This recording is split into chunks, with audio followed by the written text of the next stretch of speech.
ان تمام تر عنوانات کے ساتھ کل سے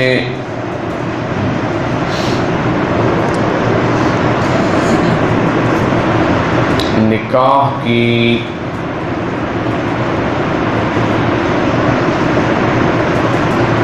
برابری اور مساوات کن کن چیزوں میں ضروری ہے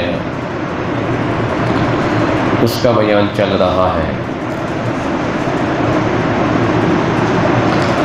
جسے عربی زبان میں کفو کہا جاتا ہے، یعنی جوڑ کا آدمی جو ہر اعتبار سے دوسرے کے جوڑ کا ہو۔ تو کفاءت اور مساوات کن کن چیزوں میں درکار ہے نکاح کے معاملہ میں، اس میں حدیث رسول اللہ صلی اللہ علیہ وسلم کے مطابق 4 چیزیں ہمیں ملتی ہیں۔ ان 4 چیزوں میں سب سے اہم ترین چیز وہ دینداری اور دیانتداری ہے۔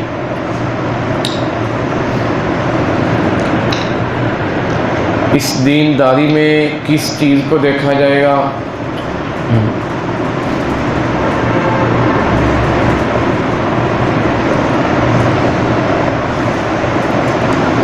اس میں سب سے پہلے جو دیکھنے کی چیز ہے وہ ہے متعلقہ آدمی کا عقیدہ اور نظریہ، جس کی بنیاد پر کوئی بھی مسلمان نیک عمل اللہ کے ہاں قبول کرواتا ہے۔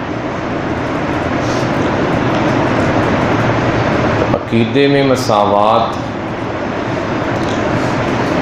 اتنی ہی ضروری ہے جتنا کہ ہمارے لیے اللہ کے ہاں اپنی عبادات کو قبول کروانے کے لیے ایمان کا ہونا ضروری ہے۔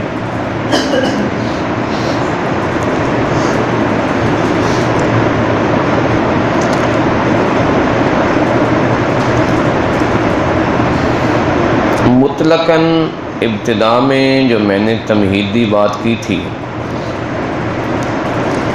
اس میں ایک اصول بیان کیا گیا کہ نکاح کے معاملہ میں مومن اور کافر کا کوئی جوڑ نہیں۔ مومن مومنہ سے نکاح کرے اور کافر اپنے ہم نواؤں سے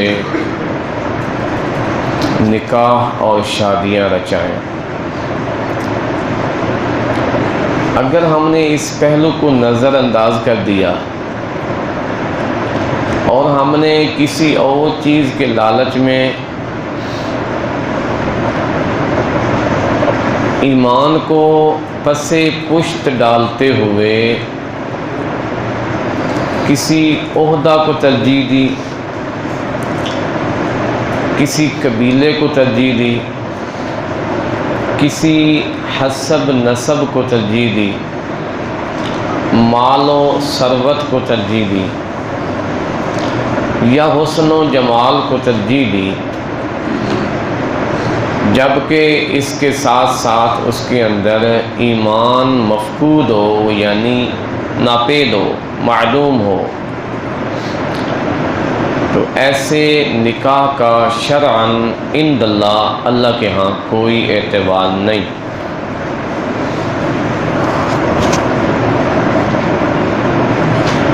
قرآن مقدس کی آیت کو ذکر کیا گیا، لہن حل لہم ولہم یحلون لہن، کہ کافر مرد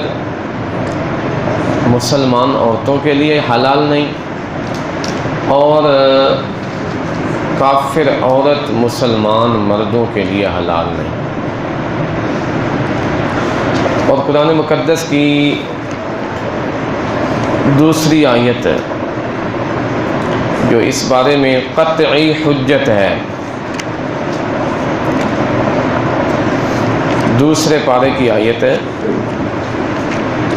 سورہ بقرہ کی آیت نمبر 221۔ اس میں تو اللہ نے بڑے صاف اور واشگاف الفاظ میں اس مسئلے کو صریح بیان فرما دیا ہے، اور فرمایا لا تنکحوا المشرکات حتی یؤمنن ولا تنکحوا المشرکین حتی یؤمنوا۔ نہ تو کسی مرد کو یہ بات زیب دیتی ہے کہ وہ کسی مشرکہ عورت سے نکاح کرے، بلکہ اللہ کی طرف سے تاکیدی حکم ہے مت نکاح کرو مشرکہ عورتوں سے۔ اسی طرح لا تنکحوا المشرکین حتی یؤمنوا میں عورتوں کو خطاب کرتے ہوئے فرمایا کہ کسی مسلمان اور مومنہ عورت کو یہ بات زیب نہیں دیتی کہ وہ کسی مشرک مرد سے نکاح رچائے۔ وجہ یہ ہے اولئک یدعون الی النار، مشرک ہو یا کافر ہو یہ سبھی آگ کی طرف بلاتے ہیں۔ واللہ یدعو الی الجنۃ والمغفرۃ باذنہ، جبکہ مومن اور مسلمان اللہ پہ یقین رکھتے ہوئے وہ جنت اور اللہ کی طرف سے بخشش و مغفرت کی طرف بلاتے ہیں۔ لہٰذا یہ بات تو ہو گئی ثابت، میں کسی بھی کافر اور مشرک کے ساتھ نکاح شریعت اجازت نہیں دیتی۔ لیکن آج کل کے دور میں بعض لوگوں کے شرک و کفر کو باوجود بداہتاً ظاہر ہونے کے پھر بھی ہم ان سے شادیاں اور نکاح کی تقریبات بڑی خوشی سے مناتے ہیں۔ ان میں رافضی قسم کے لوگ پہلے نمبر پر، جو اپنے آپ کو اہل تشیع کہلاتے ہیں، اپنی زبان میں شیعہ طبقہ کے لوگ ہیں۔ ان کے ہاں چونکہ بہت سارے کفریہ عقائد پائے جاتے ہیں، اور ان کفریہ عقائد کی وجہ سے وہ دائرہ اسلام میں ہرگز باقی نہیں رہتے۔ جب دائرہ اسلام سے خارج ہو گئے تو پھر وہ کسی بھی مسلمان مرد و زن سے نکاح کے قابل ہی نہ رہے۔ تمام فقہا کا اس بارے میں مسلم نظریہ اور موقف یہ ہے، فتاوی شامی رد المختار میں اس بات کو بڑی وضاحت سے نقل کیا گیا ہے۔ لا شک فی تکفیر من قذف السیدہ عائشہ رضی اللہ تعالی عنہا او انکر صحبت الصدیق او اعتقد الالوہیت فی علی رضی اللہ تعالی عنہ او ادعا ان جبرائیل غلط فی الوحی، یعنی اس شخص کے کافر ہونے میں کوئی شک نہیں جو سیدہ عائشہ صدیقہ عفیفہ عتیقہ لئیقہ ملیکہ ام المؤمنین رضی اللہ تعالی عنہا پر بہتان لگاتا ہو، یا سیدنا صدیق اکبر رضی اللہ تعالی عنہ جو افضل البشر بعد الانبیاء ہیں، ان کی صحابیت کا انکار کرتا ہو، یا اس بات کا عقیدہ رکھے کہ سیدنا علی بن ابی طالب رضی اللہ تعالی عنہ ان کے اندر الوہیت کی صفات پائی جاتی ہے، یا اس بات کا دعویٰ کرے کہ جبرائیل امین سے ابتداءً وحی لانے میں غلطی ہو گئی تھی اور وحی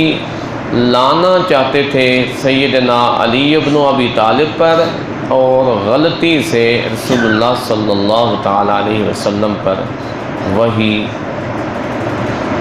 لے آئے، نعوذ باللہ من ذالک۔ تو اس قسم کے عقائد رکھنے والا مسلمان نہیں، جب مسلمان نہیں تو اس سے نکاح اور شادی کی اجازت بھی شرعاً کوئی نہیں ہے۔ اسی طرح یہی معاملہ شرک کے بارے میں بھی ہے۔ جو آدمی اللہ رب العزت کی ذات و صفات کے ساتھ اس درجے کا شرک کرے کہ وہ شرک بواح ہو، بداہتاً صراحتاً اس کا شرک ثابت ہو جائے، تو ایسے مشرک مرد یا مشرکہ عورت کے ساتھ بھی شریعت ہمیں نکاح کی اجازت نہیں دیتی۔ یہ شرک کسی خاص طبقے میں ضروری نہیں کہ پایا جائے، بلکہ کوئی شخص بھی کسی بھی مسلک کے اندر رہتے ہوئے، کسی بھی مسلک کا پیروکار ہوتے ہوئے، کسی بھی مکتبہ فکر کا فرد ہوتے ہوئے اللہ تعالیٰ کی صفات کے ساتھ شرک کرے، اور وہ صفات جو خالصتاً اللہ ہی کے لائق ہیں ان کو مخلوق میں تقسیم کر دے، اور مخلوق کے افراد میں بھی وہی خاصیات تسلیم کرنے لگے جو اللہ تعالیٰ میں پائی جاتی ہیں، تو اس کا یہ عقیدہ اور اس عقیدے پر ہونے والا عمل وہ شرک کہلائے گا۔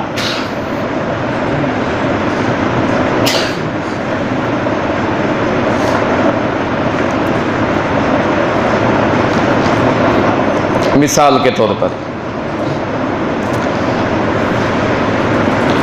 نظر و نیاز محض اللہ ہی کا حق ہے۔ کوئی شخص اگر نظر و نیاز میں مخلوق میں سے کسی بھی فرد کو، زندہ یا فوت شدہ کو، ان کے بارے میں یہ نظریہ رکھے کہ بھائی وہ شخص دور رہتے ہوئے بھی میرے حال سے واقف ہے، میری باتیں سن سکتا ہے، اور نفع نقصان کا مالک ہے، چاہے تو مجھے نفع دے چاہے تو مجھے نقصان دے۔ اس نظریہ کے پیش نظر وہ کوئی سا بھی مال ان کے نام پہ ملک کر دے، یا کوئی جانور ان کے نام کے لیے خالصتاً ذبح کر دے، جس میں ان کی خوشنودی مقصود ہو کہ وہ خوش ہو جائیں، وہ مجھے نفع پہنچائے، وہ مجھے نقصان سے بچائے، تو اس میں چونکہ چاہیے تو یہ تھا کہ اللہ تعالیٰ کے لیے ہی خالص یہ کام کیا جاتا، لیکن اگر اس میں غیر اللہ کو اس درجے کا شریک کر لیا جائے کہ جس درجے کو ہم نے اللہ رب العزت کے بارے میں ہمیں اعتقاد رکھنا تھا، تو اب یہ شرک ہو جائے گا۔ اسی طرح ایک آدمی یہ نظریہ رکھے کہ مخلوق میں سے کوئی سا بھی آدمی وہ دور و نزدیک کی باتوں کو اسی طرح جانتا ہے جس طرح کہ اللہ تعالیٰ جانتے ہیں، آئندہ کے حالات سے بھی واقف ہو، گزشتہ باتوں سے بھی واقف ہو، اور دور سے پکارے جانے والی بات یا کلام کو سننے کی اہلیت بھی رکھتا ہو، دور و نزدیک سے غائب کا علم رکھنے والا ہو، ما کان و ما یکون کو جانتا ہو۔ ما کان کا مطلب جو ہو چکا، و ما یکون اور جو آئندہ ہوگا اس کا علم رکھتا ہو، تو اس طرح کا نظریہ یہ بھی شرک بن جائے گا، چونکہ یہ خاصہ ایک خداوندی ہے اور اس میں اللہ تعالیٰ کے ساتھ مخلوق میں سے کوئی بھی شریک کوئی نہیں ہے وغیرہ ذالک۔ تو کسی آدمی کے اعتقادی یا عملی طور پر یہ بات ثابت ہو جائے کہ اس نے اللہ تعالیٰ کے ساتھ شریک کر رکھا ہے اور شرک والے گھناؤنے جرم اور سنگین گناہ میں مبتلا ہے، تو جب تک وہ علی اعلان توبہ نہ کرے اس وقت تک اس کے ساتھ شریعت ہمیں نکاح کی اجازت نہیں دیتی۔ لا تنکحوا المشرکات ولا تنکحوا المشرکین کا یہی مطلب ہے۔ اس میں کوئی مکتبہ فکر خاص نہیں، کسی بھی مکتب فکر کا آدمی اگر اس طرح کے عقائد اور اس طرح کے اعمال کا مرتکب ہو تو اس سے نکاح کے معاملے میں انتہائی احتیاط برتنا انتہائی ضروری ہے۔ اب یہ دونوں چیزیں ہمارے سامنے آ گئیں، کسی کا کفر ثابت ہو جائے، کسی کا شرک ثابت ہو جائے۔ جب دونوں چیزیں سمجھ چکے ہم، تو سمجھنے کے باوجود بھی ہم اپنے معاشرے میں دیکھتے ہیں کہ بہت سی شادیاں باوجود سمجھنے کے ان لوگوں سے کر دی جاتی ہیں۔ انتہائی سنگین اور خطرے والی بات ہے، لہٰذا اس سے بالکل یا اجتناب کی انتہائی ضرورت ہے، ورنہ یہ زمانے کا فساد بجائے رکنے کے آگے سے آگے بڑھتا چلا جائے گا۔ بعض اہل علم نے ان لوگوں کو اہل کتاب میں شامل کرتے ہوئے ان کے ساتھ نکاح کی اجازت دی فتویٰ کی روح سے۔ بعض اہل علم نے ان میں سے ہر دو کو اہل کتاب کے حکم میں شامل کرتے ہوئے ان کے ساتھ نکاح کی اجازت دی، لیکن محققین علماء کرام کی رائے یہ ہے کہ یہ لوگ اہل کتاب میں ہرگز شامل نہیں، بلکہ ان لوگوں کو اہل کتاب کے علاوہ مشرکین کے اور کفار کے زمرے میں رکھتے ہوئے ان کے ساتھ مناکحت شرعی طور پر ناجائز اور حرام ہے۔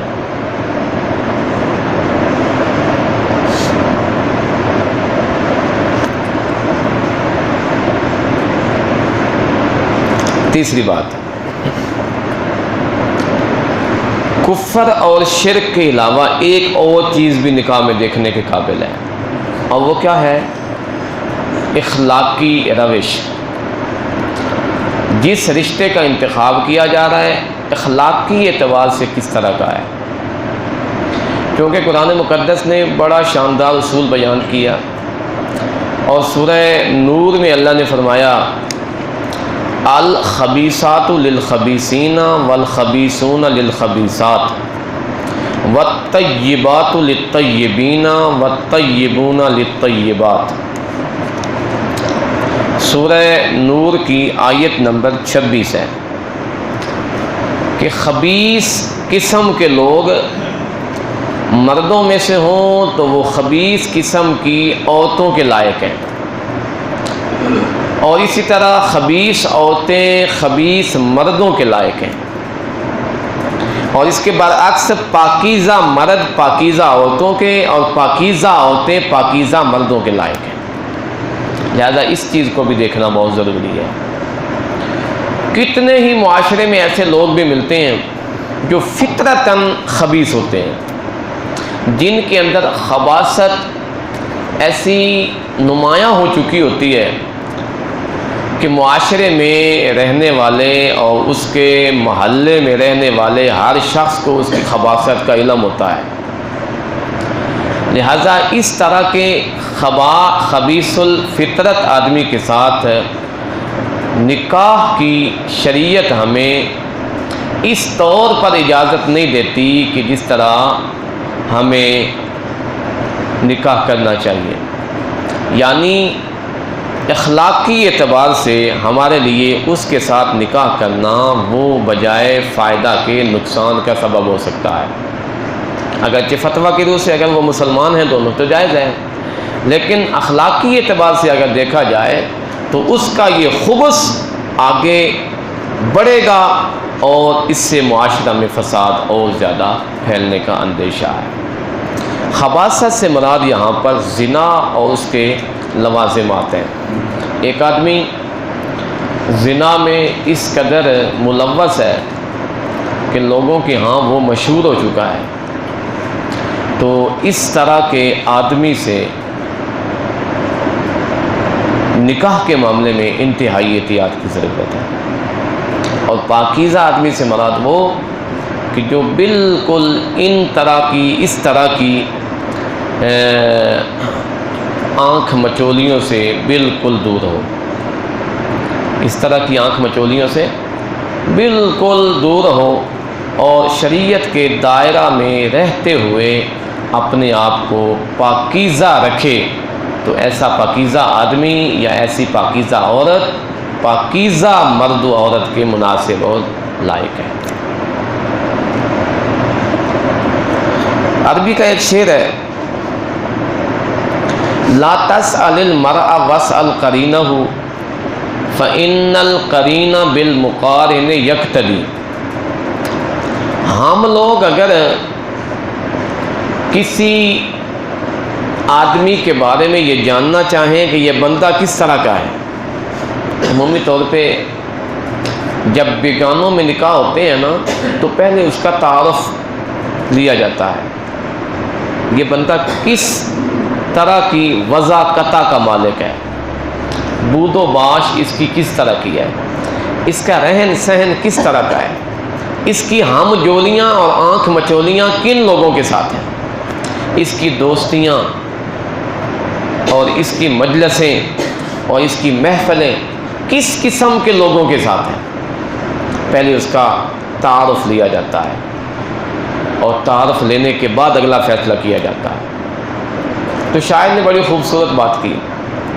کہتا ہے لا تسأل المرء، تم کسی بھی رشتے کا انتخاب کرنا چاہو،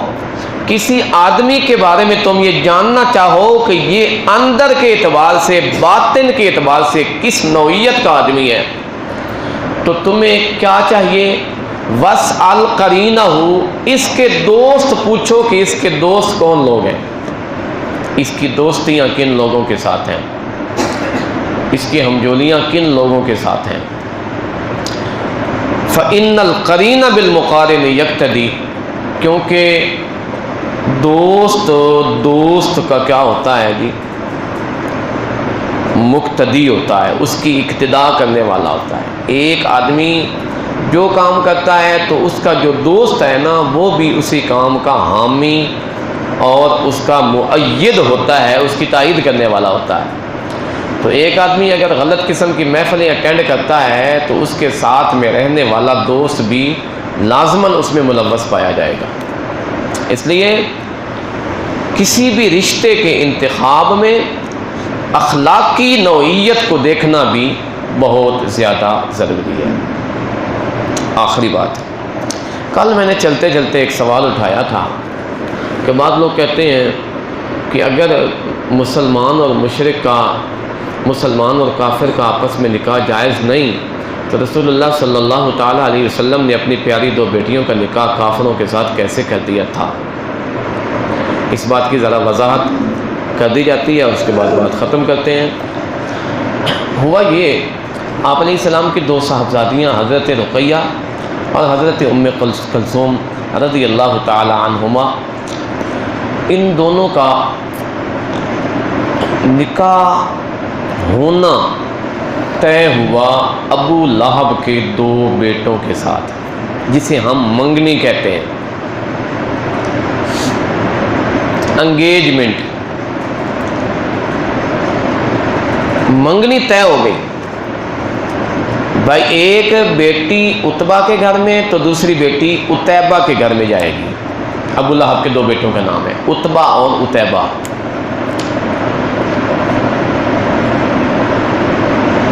بات پکی ہو گئی۔ پکی ہو جانے کے بعد اسی اثناء میں رسول اللہ صلی اللہ تعالیٰ علیہ وسلم پر نبوت کی وحی پہلی نازل ہو گئی، اور آپ علیہ الصلوۃ والسلام کو اس بات کا پابند کر دیا گیا کہ فاصدع بما تؤمر واعرض عن المشرکین۔ اب اس پیغام حق کو پھیلا دیجئے اور دو ٹوک لوگوں کے سامنے اس پیغام حق کو بتلا دیجئے۔ آپ علیہ الصلوۃ والسلام کوہ صفا پہ چڑھے، کپڑا ہلایا۔ عرب کی عادت کے مطابق کپڑا ہلانے سے لوگ جمع ہو گئے۔ جب سارے لوگ کوہ پہاڑ کے کوہ صفا کے آس پاس جمع ہوئے تو آپ علیہ الصلوۃ والسلام نے ان کے سامنے پیغام حق رکھا اور فرمایا یا ایھا الناس قولوا لا الہ الا اللہ تفلحوا، اے لوگو لا الہ الا اللہ کا اقرار کر لو، تم لوگ ہمیشہ کے لیے کامیاب رہو گے۔ اس سے پہلے ان سے آزمائش کے طور پر اپنا کریکٹر جاننا چاہا اور پوچھا حل وجدتمونی صادقا او کاذبا، تم لوگ مجھے کس طرح کا آدمی جانتے ہو، میں کس نوعیت کا آدمی ہوں؟ تو ہر ایک نے جواب دیا